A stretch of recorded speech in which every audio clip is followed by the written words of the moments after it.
Nous sommes le 26 septembre. Notre méditation s'intitule « La loi n'est pas contre la douceur ».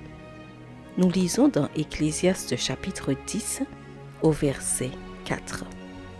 La douceur apaise de grands péchés. Tu fais la queue depuis une demi-heure en attendant ton tour lorsque quelqu'un arrive, passe devant et est servi en premier. Que ressens-tu?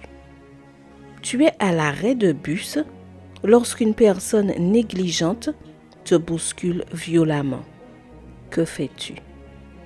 Tu es au volant de ta voiture lorsqu'un chauffard change de voie et t'oblige à freiner brusquement.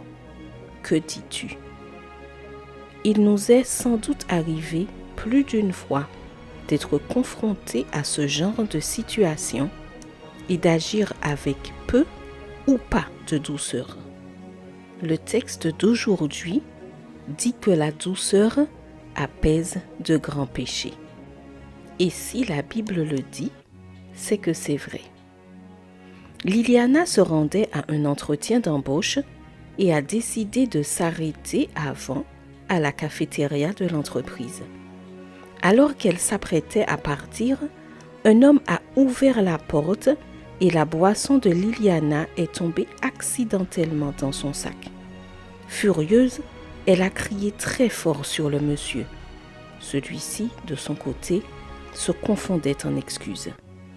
Après avoir nettoyé sa veste, Liliana est montée au 5e étage où elle était attendue. Lorsqu'elle est entrée dans le bureau pour l'entretien, elle s'est retrouvée devant l'homme sur lequel elle avait hurlé quelques instants plus tôt à la cafétéria. Penses-tu qu'elle a obtenu le poste? La douceur n'est pas une vertu que l'on peut cultiver seule. Ce n'est pas une qualité qui se renforce par la pratique comme s'il s'agissait d'un sport. La douceur est le fruit de l'esprit qui nous est donné à la suite d'une vie de communion authentique avec Dieu. En contemplant la vie de Jésus, notre vie sera remplie de douceur. Contrairement à l'idée que la société se fait de la douceur, qui est synonyme de faiblesse ou de bêtise, nous croyons, en tant que chrétiens, que celui qui pratique la douceur est fort, car celui qui est lent à la colère est plus fort et plus intelligent.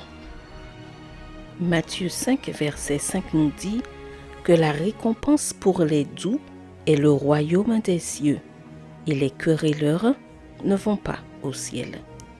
La bonne nouvelle est que si, jusqu'à présent, nous nous sommes mis en colère face à ce que nous considérons comme des injustices et des provocations, c'est aujourd'hui un grand jour pour revoir l'histoire de Jésus et apprendre de lui. L'Esprit sera prêt à transformer nos cœurs de pierre en pure douceur.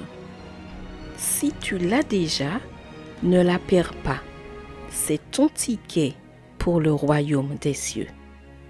Post-scriptum, heureuse de recevoir la douceur.